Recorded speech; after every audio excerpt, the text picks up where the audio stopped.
ರಾಜ್ಯ ರಾಜಕೀಯದಲ್ಲಿ ಸಾಕಷ್ಟು ಡೆವಲಪ್ಮೆಂಟ್ಗಳಾಗ್ತಿದೆ. ಅದರ ನಡುವೆ ಇವತ್ತು ಬೆಳಗ್ಗೆ ಬಿಎಸ್ವೈ ಅವರು ರಿಯಾಕ್ಷನ್ ಅನ್ನು ಕೊಟ್ಟಿದ್ದಾರೆ. ನಮ್ಮ ಶಾಸಕರಿಗೆ ರೆಸಾರ್ಟ್ ನಿಂದ ವಾಪಸ್ ಬರೋದಕ್ಕೆ ಸೂಚನೆ ಕೊಟ್ಟಿದ್ದೀವಿ. ಜೊತೆಗೆ ಅಭಿವೃದ್ಧಿ, ಬರಗಾಲದ ವೀಕ್ಷಣೆ ಇದರ ಬಗ್ಗೆ ನಮ್ಮ ಗಮನ ಇರುತ್ತೆ. ಸರ್ಕಾರವನ್ನ ಖಂಡಿತ ಅಸ್ಥಿರಗೊಳಿಸೋದಿಲ್ಲ ಅಂತ ಬಿಎಸ್ವೈ ಅವರು ಹೇಳಿದ್ದಾರೆ. ಆ ಮೂಲಕ ಯಡಿಯೂರಪ್ಪನವರು ಹೇಳಿರೋದು, ನಾವು ಸರ್ಕಾರವನ್ನು ಅಸ್ಥಿರಗೊಳಿಸುವಂತ ಯಾವುದೇ ಪ್ರಯತ್ನ ಮಾಡೋದಿಲ್ಲ. ನಮ್ಮ ಶಾಸಕರಿಗೆ ರೆಸಾರ್ಟ್ ನಿಂದ ಬರೋದಕ್ಕೆ ಸೂಚನೆ ಕೊಡಲಾಗಿದೆ.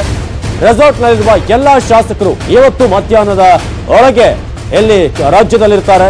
ಬೆಂಗಳೂರಿನಲ್ಲಿ ಬಿಜೆಪಿಯ ರಾಜ್ಯಾಧ್ಯಕ್ಷ ಅವರ ನಿವಾಸದಲ್ಲಿ ಇವತ್ತು ಬೆಳಗ್ಗೆ ಕೆಲವೇ ಹೊತ್ತಿನ ಹಿಂದೆ, ಕೆಲ ಕ್ಷಣಗಳ ಹಿಂದೆ ಅವರು ಕೊಟ್ಟಿರುವಂತಹ ಹೇಳಿಕೆ, ಬರಗಾಲದ ಬಗ್ಗೆ ನಮ್ಮ ಗಮನ ಇರುತ್ತೆ, ಅಭಿವೃದ್ಧಿಯ ಬಗ್ಗೆ ಗಮನ ಇರುತ್ತೆ, ಸರ್ಕಾರವನ್ನ ಅಸ್ಥಿರಗೊಳಿಸುವಂತ ಯಾವುದೇ ಲೆಕ್ಕಾಚಾರಗಳಿಲ್ಲ ಅಥವಾ ಯಾವುದೇ ಯೋಚನೆ ನಮಗಿಲ್ಲ, ವಿರೋಧ ಪಕ್ಷದಲ್ಲಿ ಕೂತು ನಮ್ಮ ಕರ್ತವ್ಯವನ್ನ ನಿಭಾಯಿಸ್ತೀವಿ ಅಂತ ಈಗ ಬಿಎಸ್ವೈ ಹೇಳಿದ್ದಾರೆ.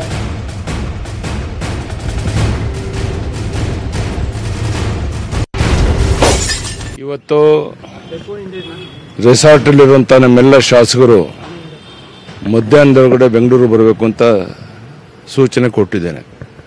ಎಲ್ಲರೂ ಹೊರಟಿದ್ದಾರೆ, ಎಲ್ಲರೂ ಬರ್ತಾ ಇದ್ದಾರೆ. ಈಗ ನಮ್ಮ ಕೆಲಸ ಬರಗಾಲ, ಜನ ಸಂಕಷ್ಟದಲ್ಲಿರೋ ಕಡೆ ಪ್ರವಾಸ ಮಾಡಿ ಜನರ ಸಮಸ್ಯೆಗೆ ಸ್ಪಂದಿಸೋ ಕಡೆ ಗಮನ ಕೊಡ್ತೀವಿ. ಯಾವುದೇ ಕಾರಣಕ್ಕೂ ಈ ಸರ್ಕಾರವನ್ನು ಅಸ್ಥಿರಗೊಳಿಸುವಂಥ ಪ್ರಯತ್ನ ನಾವು ಮಾಡೋದಿಲ್ಲ. ಆ ಭಯ ಕಾಂಗ್ರೆಸ್ JDSನವ್ರಿಗೂ ಬೇಡ. ನಾವು ವಿರೋಧ ಪಕ್ಷವನ್ನು ನಾವು ಕರ್ತವ್ಯವನ್ನು ನಿರ್ವಹಿಸ್ತೇವೆ. ಈ ಬಗ್ಗೆ ಯಾವುದೇ ಸಂಶಯವನ್ನು ಕಾಂಗ್ರೆಸ್ JDS ನಾಯಕರು ಇಟ್ಕೊಳ್ಳುವಂಥ ಅಗತ್ಯ ಇಲ್ಲ ಅನ್ನುವಂಥ ಮಾತನ್ನು ಈ ಸಂದರ್ಭದಲ್ಲಿ ಹೇಳ್ತಾ ಇದ್ದೇನೆ. ಮತ್ತೆ ನೀವು ಬರೋದು ಬೇಡ. ಏನಾದರೂ ವಿಶೇಷ ಇದ್ದರೆ ನಾನೇ ಕರಿತೇನೆ. ಇದು ಸ್ಪಷ್ಟವಾದ ನನ್ನ ನಿಲುವು.